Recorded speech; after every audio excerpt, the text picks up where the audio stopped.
नमस्कार मित्रों। आज हम बात करेंगे कि हमारा किसी व्यक्ति या किसी संस्था या किसी कंपनी के प्रति जो सोच होती है वो किस पे निर्भर करती है। उसको मैं एक कहानी के माध्यम से सुनाना चाहता हूँ कि अहमदाबाद में एक मुरली नामक राम कथावाचक थे। वो रामायण का पाठ करवाते थे।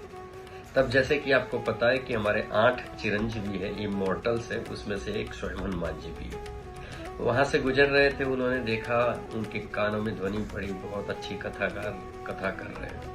वहां पर बैठ के वो भी कंबल ओढ़ के कथा सुन रहे थे। उस समय वो प्रसंग आया जिसमें राम जी का संदेश लेके अशोक वाटिका में हनुमान जी अंगूठी लेके जाते हैं। जब वो ऊपर झाड़ के ऊपर बैठते तो वहां पर देखते हैं। उस समय वो प्रसंग आया जिसमें ये सारी चीजें जो है वो मुरली कहानी के तौर पे सबको सुना रहे हैं और उसको सुन रहे हैं हनुमान जी। कि वो ऊपर झाड़ पे बैठे हैं और उन्होंने नीचे देखा कि सीता मैया जो है उनके हाथ में और आजू बाजू में कुछ सफेद पुष्प पड़े हैं। तो उस बात को सुनकर हनुमान जी खड़े हो जाते हैं और बोलते हैं, 1 मिनट ठहरिए ठहरिए ठहरिए। तो कह क्या हुआ? तो कह नहीं ये झूठ है। तो मुरली बोले, क्या झूठ है? तो बोलते वो पुष्प सफेद नहीं थे, वो लाल थे। तो क्या यार, आप कौन है साहब? सब सफेद हो लाल हो इससे क्या फर्क पड़ता है? तो क्या नहीं ये तो झूठ है ना। तो क्या आप कौन है? तो क्या मैं ही स्वयं हनुमान जी हूँ कि मैं ही गया था वहां पर। तो क्या आप मजाक मत कीजिए, आप यहाँ से निकलिए या सुननी है तो आप बैठ जाइए। नहीं लेकिन ये तो झूठ है ना।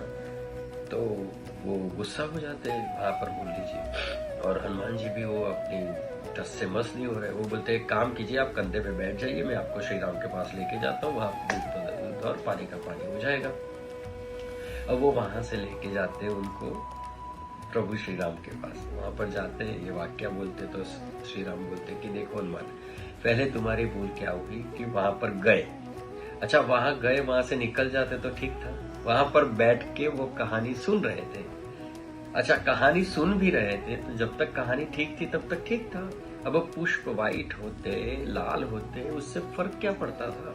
कहानी तो अच्छी जा रही थी कि लेकिन प्रभु वो तो कहानी में झूठ हो जाता ना। हनुमान जी ऐसा बोले। तो बोलते, यार अभी मैं क्या करूं? तो क्या जाने दो उसको। तो क्या नहीं वो तो झूठ साबित हो जाएगा। तो एक तो गए आप भी नहीं है और गए ये मुरली भी नहीं है। एक काम करो, वहां पर मैं मैया जी के पास लेके जाता हूँ, सीता मैया के पास, क्योंकि वो ही वहां थे और वहां ही मैं गया था। तो वहां बोलते चलो मुरली बैठिए कंधे पे। वहां पर सीता मैया के पास लेके जाते, ये सारा वाक्य बताते। सीता मैया ने वही बोला कि जो आपने प्रभु ने राम ने बोला। लेकिन हकीकत में अनुमान ये है कि वो जो पुष्प थे ना वो सफेद ही थे।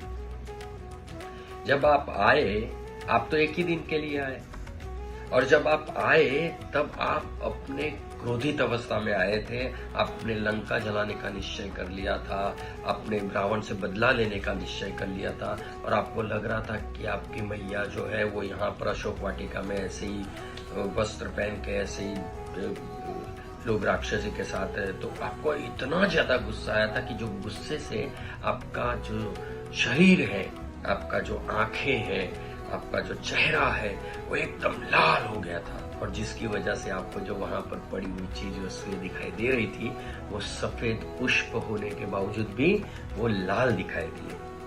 तो मित्रों, आपको ये कहानी से मैं जो कहने का तात्पर्य है वो समझ में आया होगा कि आपकी दूसरे के प्रति या दूसरी कंपनी के प्रति का नजरिया जो होता है ना, वो आपकी अपनी करंट सिचुएशन, जो आपकी अभी की जो अवस्था होती है ना, उसके ऊपर निर्भर करता है।